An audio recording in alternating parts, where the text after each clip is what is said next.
Good afternoon, everyone. Thank you for allowing us to indulge over the top of your lunch.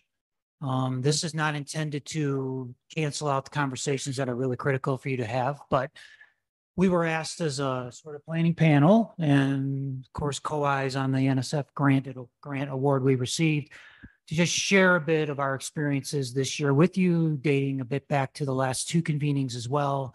And these two ladies will be able to link us back there quite deliberately. And so we're going to talk a bit about planning. We're going to talk a bit about the CLARA award. Going to talk about our visions moving forward.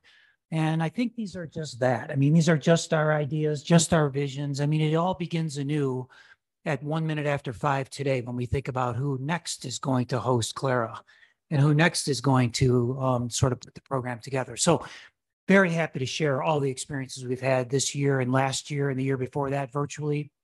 But we want you to ask questions. I think the most important leveraging point to be made today is to emphasize not only the granted award, which these ladies will do, but the importance of that feedback from you in those evaluations. So there are 3 specific evaluations coming out from the evaluation subcommittee, end of day for 2 days, and then an end of convening survey. We need your thoughts on those surveys. And so they're tedious. They get to be a pain in the rear end after about the 3rd question, like, oh my God, I got to fill this whole box out. No, you don't have to fill the whole box out. But when you want to say something in one of those boxes, we really want you to say something to us in those boxes, because we're going to use all that detail as we plan for the next CLARA. Everything from, I don't know why Ivan kept opening the back door, but it was cold as hell and he kept cracking the door with a rock and it was freezing cold and I wouldn't shut. We need to hear about everything from you. Without a question, the content of the sessions, the quality of the sessions has been beyond reproach, but we need more from you about that too. You know, were there more things we could have done? Could we have done the exercises earlier in the presentation? Could we have left more time for Q&A? We build on all of that information. So those feedbacks are critical to us in terms of how we build next year's program, if it's next year or maybe the year after. We're not sure about the timing yet. Hopefully it'll be each year. Maybe. I want it to be each year. So we have a few slides. We'll walk through them. Here's the land acknowledgement again. We have not read this to you. We're not going to read it to you again, but please be very respectful. This is our week-long Pledge of Allegiance, if you will. Very critical to have this sensitivity built into us every day of our work on campus. Next slide. So here we all are. We're not, and we screwed up. Who screwed up? Who didn't use the photos? Well, we didn't have the pictures. Hey, let's say it the right way. We were one of the first to turn our deck in, but we turned our deck in before they came up with the design of having a picture of you with 3 blobs. And there's way too much information up here. None of it really important. What's really important is that we're here together today collectively and in front of you to be in service to you. So we're bringing all that collective experience and all these things we've done in our past forward, good or bad, to help share with you some of the conversation points today. So we'll try to do that. We do need a fun fact though. So Sam, what's a fun fact about you? I was actually born left-handed. You got talking to the microphone. Just kidding. I'm not breaking the rules. There we go. So I was actually born left-handed, but I went to Catholic school growing up, and they make you switch to the right hand because the left one is the evil one. And now that I really don't write much with my hands, I just type. Like I do find myself favoring my left hand again. So that's my fun fact. That's cool. They really taught you that? Yeah. The hand. Yeah, that's done. That is fun. I guess my fun fact is I loved dogs growing up, but I was never allowed to have one. So my first dog I ever had, I got when I was 28 years old, which might be why I'm obsessed with him. I would be tempted to put a picture of him up there. I would. So Tom, what's your fun fact? Very good. My fun fact, I don't really have a lot of fun. I'm not fun. I'm kind of fun. I have 3 children and they're my fun of the world. And then I have 2 adopted children, if you will, in addition to that. So I have 5 total children and they are the fun in my world. I'm an outdoorsy type person. I guess one fun fact is I run a marathon in every state of the United States, including Hawaii and Alaska. So that was kind of fun. That's all. Now that was back way over there in that paragraph, way back in the 90s when I was way, way younger than I am today. So I couldn't do that today, even with Nikki's help, our resident running coach. But it was fun and I had a good time doing that. We were on an implementation of McCormick and Dodge's software at Howard Hughes, and we had to go around to 57 different locations in like 46 different states. And so throughout that implementation, we ran, this guy and I, a marathon in every one of the states we visited for the implementation. So it was our excuse to use travel dollars on the weekend, which we weren't supposed to do, but we did it. So it was fun, but great. Okay, so this is what we're supposed to do today. Again, describe a bit about sort of what was behind all the planning. These value statements or these value words have been critical to us for the past 9 months or so in the planning process. We'll learn later on in a couple slides forward that there was an important call for a vision, mission, value statement. And these 3 words evolved from the actual value statement. And we have definitions technically behind each one of them, but very proud as a planning team to see that these words appeared in most of the presentations. And in many cases, they actually built the presentations around this word and what it means to research administration or to the faculty perspective as we evaluated each one of those words. The bottom line is none of this would be possible without connections to the past. And these 2 individuals are the strongest connection I had to the past. We worked together last year on the evaluations committee, might have helped me there as well. But then suddenly with Lisa Allen's help and with Shanna's help, is she in the room hopefully too to take credit? Yeah, Shanna there. They really guided us into the new year and the new planning. And you really can't be successful without properly acknowledging the history. And so we try to do a lot of that. And we had them on early.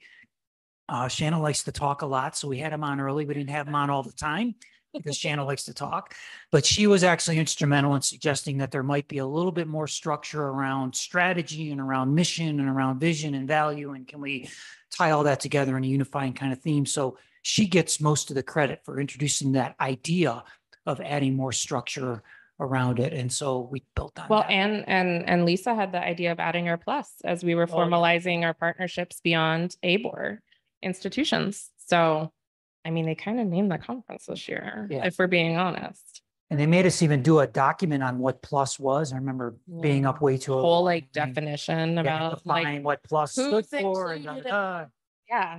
So I got her on a Zoom call and I'm like, I'm not writing this out. Let's just, what is it? What the hell are we talking about? So she just said, well, it's about adding more for them. It's giving them more ingredients. So we're going to see it in a few slides, but it was around adding more to the convening. It wasn't to at all talk about what was insufficient in the past, because that was not the case at all. We just trying to make ourselves unique. Frankly, it started out as NAU trying to figure out ways to beat ASU and UA and all these different things. We lose at everything we try. In fact, in the previous session, she's up here going on in project management about, oh, we got this $100 million grant. We got another $80 million. Just don't count them. It's I'm fine. thinking, It's fine. Count them. One grant is our whole research program. So I'm like, how are we going to compete with these guys? So again, thanks for having us along for the ride, even though we're like the stepchild there. And that no. Anyway, you'll see a bit more about what plus is in a few minutes, but it too helped us add value and I think add ingredients to the pleasant setting that we ended up being in. So that was there. Absolutely. So, Sam, do you want to talk about finding the grant, the granted grant? Absolutely. So I will say this, I have found being in person for this year's iteration of TUREC so helpful. I think for year 1, Jessica Robbins and I think that's all we did for like 6 months. Planning TUREC year 1 became our jobs for the longest time. It came about out of necessity. We very publicly had some findings that we needed to address with the National Science Foundation, which required ASU to implement a very, very long list of training programs for our institution. And, that's how IDEA came about. Instead of trying to, do 1 monthly training over the next couple of years, let's, knock them all out and, host a conference, because how hard can that be, right?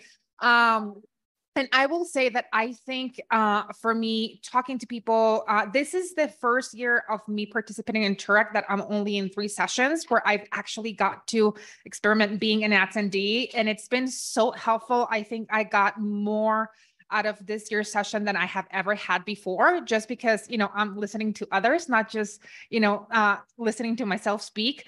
But I think that what has really changed for me, I wasn't even thinking about it before we started this session, is that when we started TURAC 3 years ago as a way to comply with all these requirements, my mind is like, oh, it's a box. We checked it. We are done.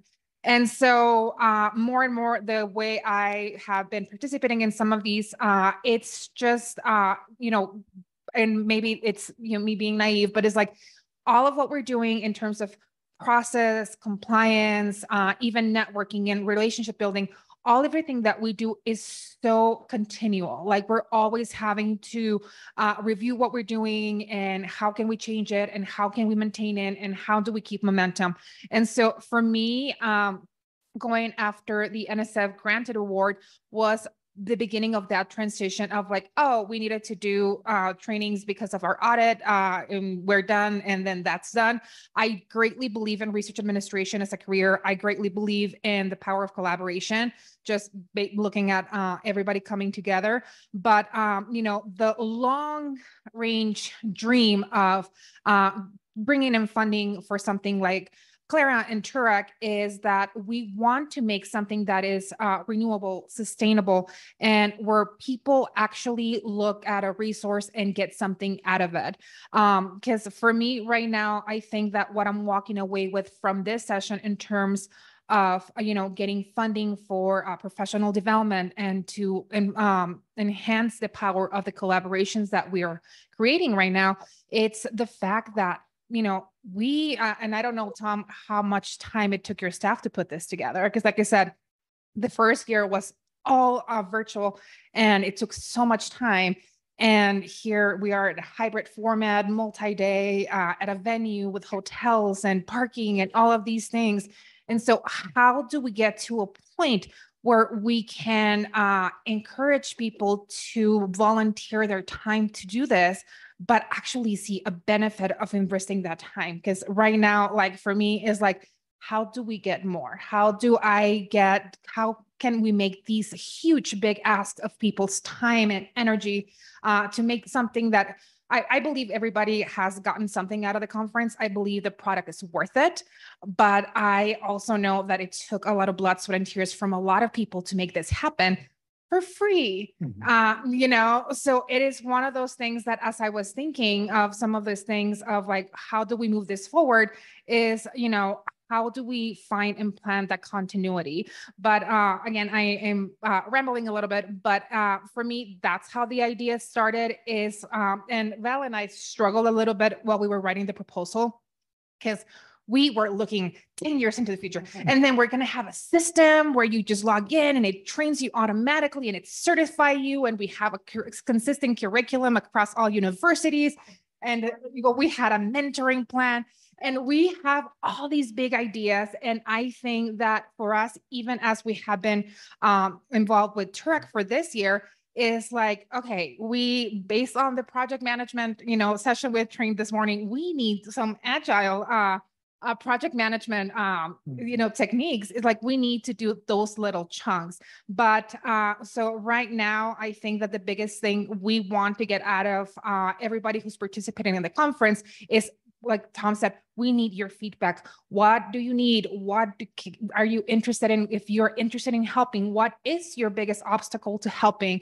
We will talk about more of the CLARA specifics, but again, the NSF granted idea was because I feel that the resource of onboarding materials and that ability to bring 3 universities together and even more, it's just so impactful. And I do see the energy in the room, and when people look, oh my God, I've never seen you in person.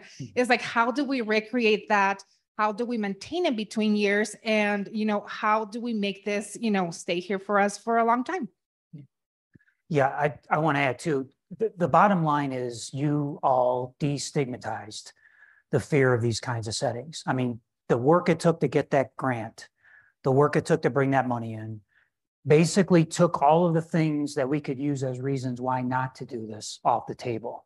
And then it became that new word that Lisa Allen taught me last year. It's something called voluntelling or voluntold and So that's the only thing we still have to do is we sometimes have to voluntel and we sometimes have to voluntold. But reducing and eliminating that stigma was the most important thing because it's the excuse that we give for why we don't do these things. It's the reason why we say training can't be done or we cannot get to it because there's not enough time, there's not enough resources, and there's not to us. To us, once you reduce and eliminate the stigma, it then becomes how much opportunity are we going to present for these people to be curious and to be exclamatory and to be themselves in a setting where everyone's going to gain from that. And that's what we've tried to create this week. But it started with the work to get the grant and reduce the money. Now, Ivan's in the room. He's the negotiator. He's the money guy from NAU. He's the one that had to come back toward you for the budget. So, and he gets a lot of credit for that too. Those are tough conversations and yeah. Well, and on our slide up here, if you look at the dates, the grant was due, I can't read that far. Was it March 15th? Yeah. Oh, I can read that far. The grant was due March 15th. Last year, this conference was April 18th and 20th. So Sam found it and she was like, hey, because both Sam and I started in local government as grant writers. And it was like, hey, we talk a lot about how we have written grants. Like, do you want to do it together? And I was like, oh my God, yeah. So then we went to the committee and we were like, hey, we know this is not great timing, but we might be able to get money. So we took the torch. We were like, listen, we say yes to too many things, so we'll do it. So we actually wrote the grant based off of the format last year. And then this year we were like, Tom, let's go ahead and talk about it. And he was like, what if we did hybrid? And we were like, that is not what we wrote in the grant. Yeah. But what if we did? So also the whole thing about the grant is, we wrote it based on, again, because we say yes to everything. And then we got it in our minds where we're like, but if somebody's going to get this money, we want to be the ones to get it. So we wrote it based off of, the evolutions between the 2021 and the 2023, knowing that once we got more people to the table, they were going to have things that we didn't have the forethought to, we weren't going to be like, NAU will host without us asking them. So we didn't write it in the grant, but our whole point about it is remaining flexible because once the people are at the table, when we say we want the feedback, we do, because we want this to be something everyone's excited about and we want it to remain free as long as it possibly can. And just because we wrote down 2 years ago it was going to happen a certain way, doesn't like Sam was saying, we had so many plans and we want to do so many things. And we also want other people to do the things with us. And so we're flexible and we can be swayed because we get excited about new things all the time. So yeah, the timing of it wasn't great, but we wrote it flexibly enough, knowing that we were going to learn from that conference that hadn't happened yet, and that there was going to be some crossover between the committees, but a lot of fresh perspectives. And we wanted to meaningfully implement that, knowing that this really is a convening of organizations. And so just because ASU got the grant doesn't mean we have to do it ASU's way. And there might be some ASU people here that are like, Val, but the money trail.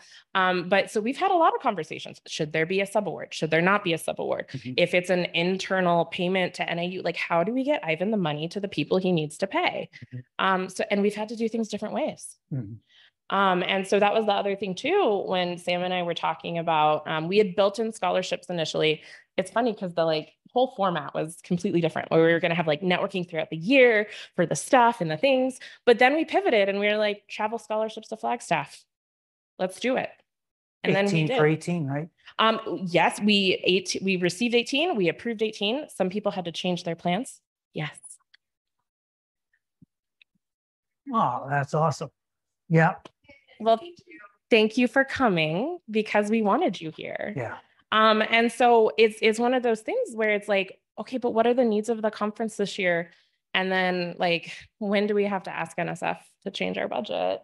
And a lot of it, we haven't actually had to do a formal rebudget. And a point of pride. Well, we had a little rebudget yesterday. There was no oatmeal bowl, so we had to That's get the money. fair. I apologize. I think it was under $25,000, so we can make that rebudget. But Exactly, We made a yeah. little change yesterday. And we did. But a point of pride is we got the award with like no post-submission Yeah, so changes. So we were like, look at what happens when research administrators write that budget. And we know the rules and we know when we have to ask for permission. And I'm bragging a while. I'm 1 for 1 in my grant proposal records. So we put one in. All we wrote was a letter of support. I'm 1 for 1. But hey, my hit rate is good. it was submitted with it, and it strengthened the No, I proposal. don't. It's great. Yeah, So when is it renewal? How long is it for? How's that? it's for a year. Mhm. So right now, we are in the process of, we want to see feedback from Turek, and then we'll talk a lot of, let me see, check time. Okay. One of the things that we have offered to NSF as a deliverable of this grant is that we want to do a needs assessment from all the participants of Turek and of our partner universities. We want to know what people need in terms of training, staffing, anything that has to do with us being able to, do our jobs. Because ultimately the granted was created because, the NSF wants investigators to submit tons of proposals. So they want institutions to have a capacity to support faculty in submitting all of those proposals. And so they also they don't just want bodies on a desk. They want, actual practitioners that are versed in policy and procedure, and they actually can do the process and do it well. Because obviously, this money will get, once awards start going out, they will get audited, and they want to know that people are well trained in the field to ensure that everything, goes according to plan. So we want to see what the needs are. We want to see some of that early feedback from the conference and also from the needs assessment to see if we need to maybe expand through a no-cost extension, or if it's time to do a second phase. But right now, we're very dependent on that feedback. Yeah, and I will say we're hoping to launch the needs assessment this month, but fully transparent, y'all, I'm finishing a master's program and have the worst senioritis I've had in my life. So I might need some grace to launch it in May in between my final class and then my capstone project that starts this summer. But yeah, it'll be a Qualtrics, and we actually have plans to send it to sponsors as well to get feedbacks from their perspective. So another thing that we're taking a look at is like, how do we build the survey that we know how to talk to you all because we do, but also like, how do we have that one survey that goes to everybody? And again, because our research administrators is not asking for identifying information, therefore does not have PII, therefore does not need an IRB. So how do we format that so it's meaningful for all the recipients of it? So we're cooking. Yeah. Okay, let's roll through the slides so then we get to that and get questions from them. So these are some of the things we've already talked about. Next slide. This is a bit about how we organized ourselves on that mission. Just an important point here that we built on the 2 prior convenings. It's important to note that we just didn't create this out of midair. There's the 3 words. There's a little bit of the history up top, and then the mission, vision, value statements that we collectively built with the involvement of probably half a dozen people at that point, including Lisa and Shanna and the old leaders that we needed. Seasoned, not old. Wow. Experienced. HR people around here. Yeah, so here we are. There's a theme. The flag didn't quite make it. We love the 3 skulls together. We tied in the 3 words. The vision goals, of course, stated in words, sharing experiences. This is the slide we got to spend a few minutes on. So these are the people that did the work. None of us. We can provide the money, we can pay the allowances, but these are the individuals who actually, in a couple of cases, maybe voluntold, but once that voluntelling was finished, they were successful. And not only were these chairs and co-chairs successful, but there's about 5 to 6 people underneath each one of them. We will distribute that list and celebrate that electronically to you after the convening. But those people from each institution also worked hard. Every subcommittee has members from all the institutions on it. There's no unique. Even Ivan in logistics down at the bottom with all the things going on right here in this facility with all this, he's got people from Arizona and ASU involved with him to make sure that this day's come off correctly for you. But these are the people who did the work. there's no doubt that some of these jobs are easier and harder than others. Megan Cooper and William, they're just sliding along with Megan's personality. And I mean, in certain cases, you get that lucky where you find the most gregarious individual you could ever find, and you put her in charge of the social networking, and it's like, oh, they're touring around campus this morning, and President Cruz Rivera's on his phone. He's like, what the hell's going on? They're walking around my campus. So anyway, it's just, and then some are hard because like programming is really difficult. You got to line up all the content. You got to make sure we have all the experts. You got to find the audit representative from NAU and make sure that he wants to talk and chat. And you got to build that program from afar. And that's not always the easiest thing to do. And then the other thing I should say is that you learn a lot about people in these kinds of processes. I thought Elena Miranda was pretty talented with her social media and all her technology stuff. I know how talented she is now. So Elena, thank you in specifics for all that stuff, putting us out there. I'm still disappointed I only have like 4 followers. Nobody really likes me. I follow. Oh yeah. Half of them are right here. So half of my fans are sitting with me, but it's getting us out there was the key, and the stuff that was out there was beautiful. And I'm like, where did you find these pictures? And you got these people, how'd you get them to wear 3 different t-shirts? And it was just really cool. So those processes suggest to us that there's elements of success that we want to drag forward into the future planning, the future convening.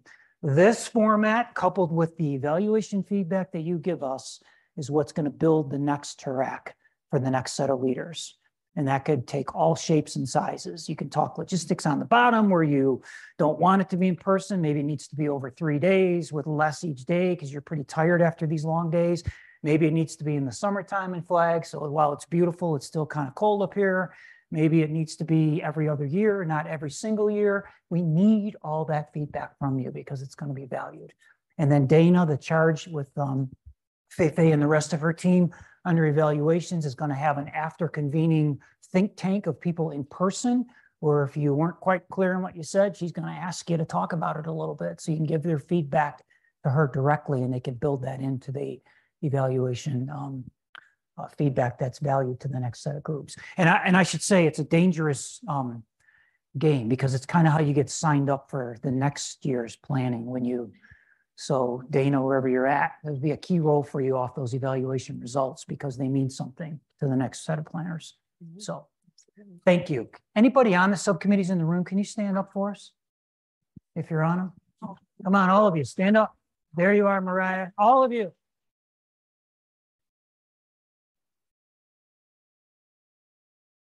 So to stay up, so if you just look around, this is like a big proportion of the attendees. And there's a whole host of them online as well that are tuning into us. So thank you all for your contributions. This is fantastic. I think we're moving forward. Oh yeah, there's that quote. This is you and me in the morning that day. Like, what are we supposed to, what is going on?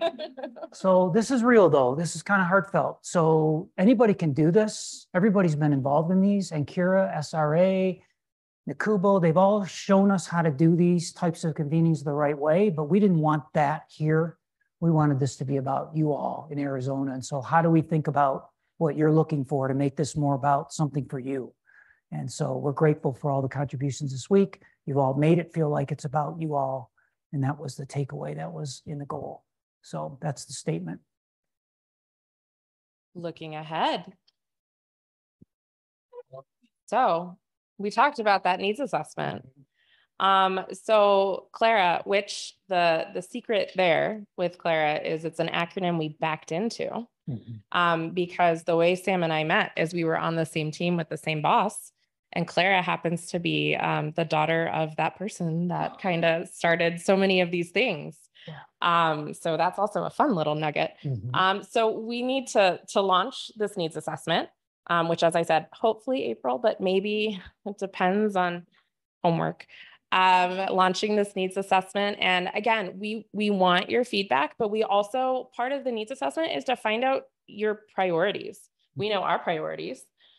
We've talked about a lot of things we think are important, but it's the importance that the community feels, because a lot of the things that we want to do is finding these solutions and collaborating where we can. Just like the feeling of being up here is just so fantastic.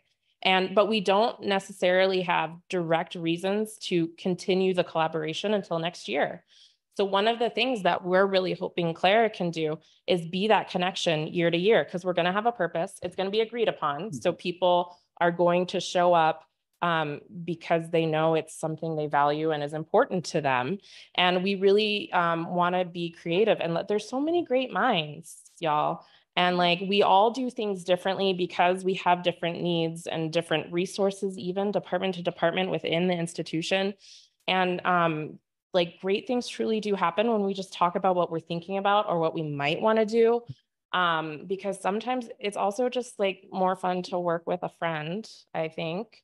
And so sometimes it's like those minds coming together to make it real. It wouldn't be TURAC with just one department at one university or two universities. Like, it's all of us, and we want to keep it going.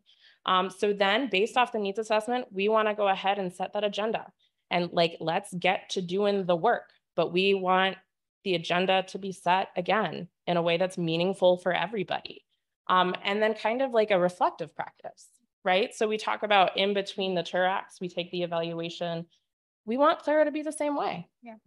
And I will say this, because we do have a needs assessment drafted now based on conversations we had during TURAC and just participating in the conferences. Is like, okay, we need to change it, by the way. But one thing that I got a lot out about from yesterday's senior leadership connection session, because it was mostly Val and I facilitating discussion amongst peers, talking about, what the needs are, what are the challenges, and just, exchange of ideas, which I think is very, very valuable. And so one thing that so first of all, I think that we absolutely need more venues to have that kind of dialogue that's honest, that it's from people who are in the field on a day-to-day basis, so we can exchange those ideas. So I think that CLARA can help facilitate maintaining that connection between TURACs. But the other thing that it got me thinking about was that one of the conversations during that session yesterday was, how do you set up key performance indicators for research administrators? And so I know Jessica Robbins, who was helping as a facilitator on that session yesterday, she shared hers. And then I thought about like, well, I have mine. So how do we take some of those, opportunities for collaboration that arise during those sessions and actually, be like, hey, remember we talked about this during the session. Here's what everybody provided. You have access to it. So not just, how, I know that person has it and not getting access to it, is just bringing that collaboration opportunity full circle. So I think that's definitely very valuable and very important. And like I said, I think that for us, in terms of the timing of releasing that needs assessment, I think that engagement matters so much. And Megan, I really feel like everybody will say the same thing. Like, you were born for the role of our networking committee. And because you have that gift of bringing people together and people get energized. So we wanted to, capitalize on that energy from TURAC to get people excited about that needs assessment. But again, coming to the conference and being here, we want to be able to, like, how do we keep the momentum going? How do we provide people with answers to solutions to problems? And, going back to our theme for this year is like that collaboration, that connection needs to stay alive for more than once a year. Mm-hmm. And so we talked a lot about the 3 C's. Now with CLARA, we're talking about the 3 R's. Oh. And that is reflect, refine, and repeat. Wow. Once again, beat, knock down. No.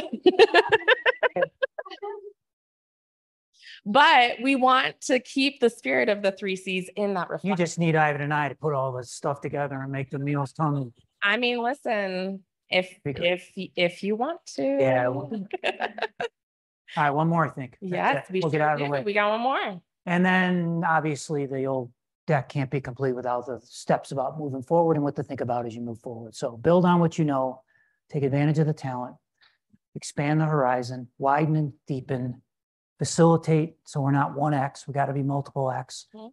And I'm going to get excited when this is over in a couple weeks it might take to Mhm. recover, to talk about how to leverage, because I think we need to think about models. I'm in my Jeanette college colleague, wherever she's at in here.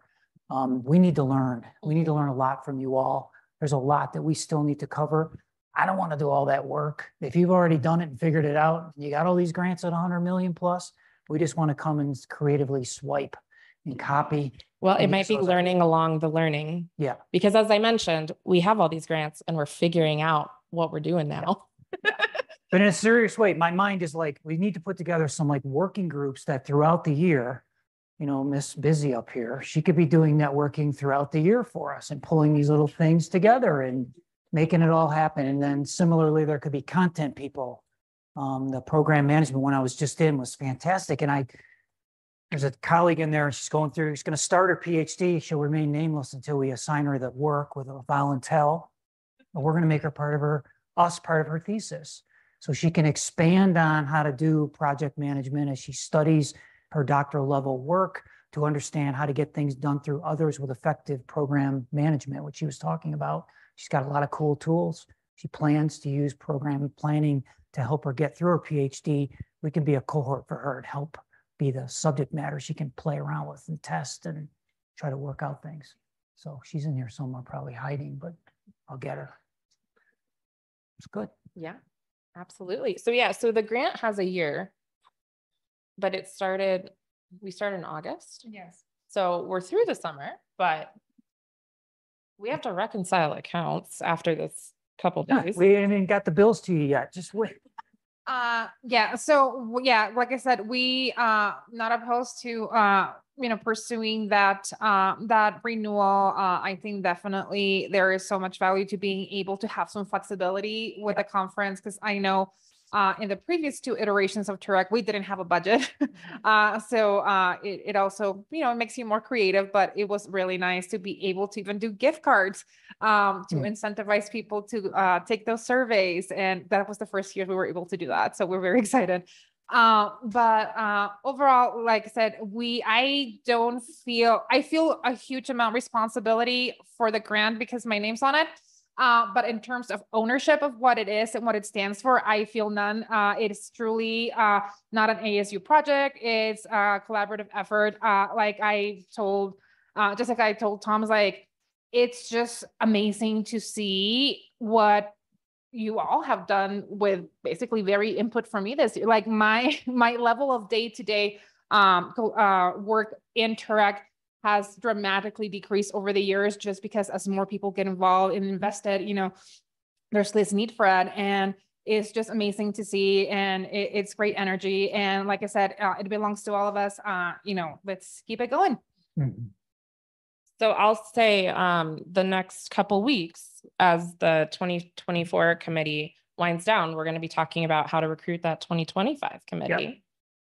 Which we've in the past, for 2023 and 2024, due to time constraints and interest and all those things, we've done it different ways. So we don't know how we're going to do it yet. Right.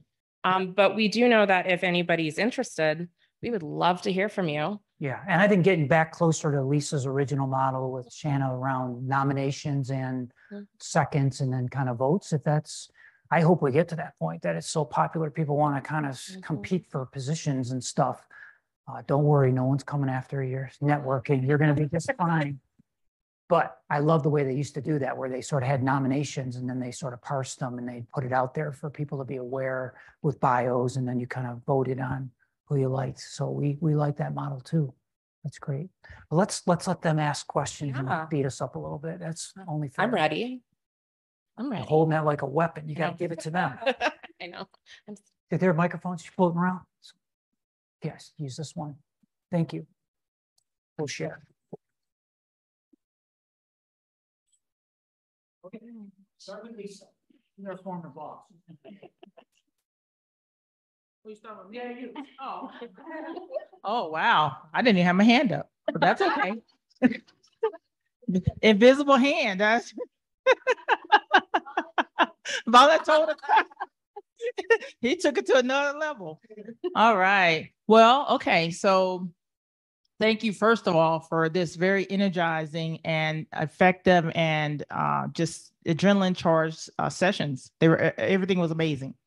If you had to look back and think about the whole process from beginning to end, starting, getting this together, what would you say was your like aha moment? What was your aha moment during this that made you say, okay, we're going to go with this. We're going to run with this? Yeah. So we make mistakes. I make mistakes, clearly. We wanted to do this in the summertime because we thought it would be really cool to come up here in the summertime and get up here when the weather is so hot in the valley and you can come up here and really enjoy Flagstaff. And we got all the way down to our planning and we realized because of the summer camps and the kids here, we have no access to these facilities during the summertime on this campus. It's taken over by camps. The entire university is, every dorm room, every facility. So we had to back our timeline up, Lisa, really aggressively and push it back to the spring. And then we had to get it done in April. So now we're like, this is November. And the mistake I made and what I would do again is I would give those who did volunteer and those who did participate in the most sort of volunteerish, genuine way, a little bit more space, because in the end, I had to make a few appointments. I mean, more than volunteering, I had to tell people, it's really nice, Tiffany, that you want to be on the programming subcommittee as just a contributor, but you know what? You're the chair of that committee now. So go find 6 other people and da-da-da. So we had to be a little bit more disruptive and a little bit less gracious than I probably would have as one of the ahas in terms of the planning. And then, you know, this is the absolute worst environment for me to be in with regard to planning something like that, because I have this really big problem around OCD and da-da-da. So these are bad environments for me to like be in as we're getting ready to make it come alive. So the best piece of advice in that last week was from Ivan, who said, we've only made 1 appointment so far in all the things people have to do. And that's for Tom. And Tom has parking lot duty for both days from 7 in the morning until noon. He's going to be in the parking lot. So he's out of here. That was actually the best thing that could have happened, because these are hard. So the key is to make sure you remember to put the people in the right places to be successful. And so I probably could be thinking more about that and putting the best people in the best places, because when you do that, with this example of Megan up here in the front, you see the success that you enjoy when you get that right. So that would be one aha that. Well, and I would say once we decided to have it be hybrid, our timing was not as flexible because, as Tom said, like, we need to have space to have the in-person component. So, I mean, going forward, I know my first questions when we all decompress and we get together is like, based on the feedback, do we want to try to do it in person again? And if we want to do it in the summer, like, let's pick the venue before the end of May this year. And like, let's get that save the date out sooner, and let's give ourselves more time, because it was crunch time. It was eye-opening when we really like counted the weeks and we were like, oh no. But, you know, like, I was talking with some people last night where like, I'm pre-ordered, I need deadlines. So to a point, like, I just need the deadlines. But yeah, I would say that's the biggest thing is once we added the hybrid component, we lost a lot of flexibility that an all online thing had. And so that's definitely something going forward where it's like, not only knowing all of the logistics that you have to consider, but also like, what are those concessions you're giving up, and flexibility of when can everybody get online that's not the same when it's getting people in person, driving up, you know, from Tucson up to Flagstaff and all those things. For me, I think one of the, I lived through being a direct chair, so I know, you know, that it takes a long time. I cannot imagine how exponentially that amount of time increases having an in-person component. But I do believe that it's at the heart of Turek is that it's for the practitioners. And I do believe that all our institutions are supportive and aware of what we're doing here. I also feel that as much as I don't necessarily feel like we need to report up to our leadership, like, hey, this is what we're doing. I think that what I'm missing there, and I would like to, you know, figure out a way to do it better, is like, how do we engage the leadership at our institutions so we can have maybe, you know, hey, Megan, you know, how do we ensure people like Megan who spent 350 million hours doing this? How can we build in some flexibility for people who are volunteering? Or maybe, you know, in terms of resources or terms of anything like that, that helps us do what we need to do. Because, you know, this is volunteer based and people are doing it. But, you know, the work that you still have to do doesn't go away, right? Like, you know, I know for faculty, we have expectations of how they're supposed to allocate their time, right? It's like, yeah, you have 40% research, 40% teaching, 20% service. So where is that service component for staff? Because we still need to do service because nobody else is going to make things better for us. We need to do it and it's still part of the job. So how do we change that mindset? So for me, that's kind of what it's my takeaways. Like, hey, them, you know, I know they support it, but I also need them to be more invested in it. Thank you for the question you didn't even know you had ready. Does anyone else have thoughts or questions, or how do you like it, the hybrid format? We got a thumbs up in the room. Question there too will be, one of the better questions there will be to actually query deeply, as I know Dana and her committee will do, around those who are virtual right now, and what were the decision criteria they used to decide that that was the right modality for them versus the in-person. Because I think we can more easily make the in-person value proposition to people by sprinkling it with food and entertainment and that kind of interactions.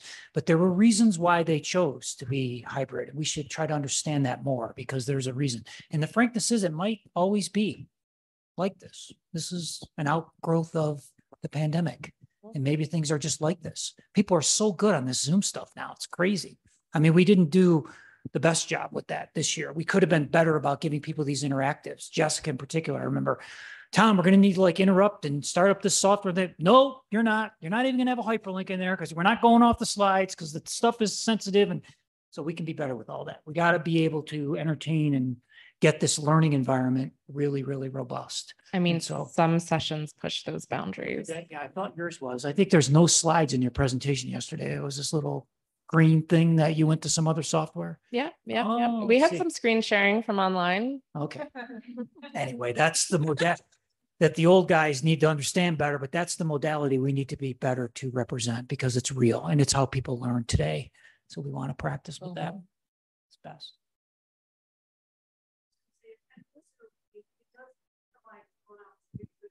Yes. And still get the knowledge, gain the information if it's that's right. That's right. Yeah. Yeah. There's so, an, yeah. I was just going to say for the folks online, the comment was the benefit to Zoom.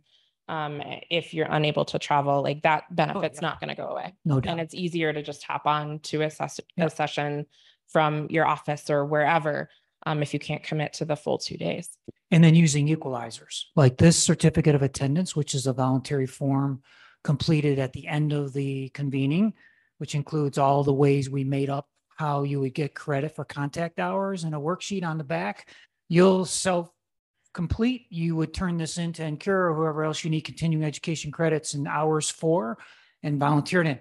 These kinds of documents basically level that playing field of whether you're in person or you're virtual, because it shouldn't matter. You still should be able to get credit for those contact hours because they mean the same, whether you're in person or remote. So, but we should find more tools like this to equalize the playing field, which is great.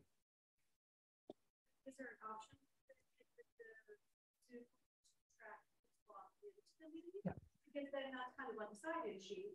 You know, they at least logged in and were there for a portion to get. Correct. Question was, can we use the technology, including Zoom, to log in the attendance and make sure we have a record of who was there virtually? And like we do with these kinds of things in person. So we've got ways to track all that. We're probably not as precise as we might want to be. Elaine is already smiling. She's already thinking of a new project she can do to pull that out. But we can be better about all that, and we will, because that's another leveling influence. It's good. Yeah, Lisa.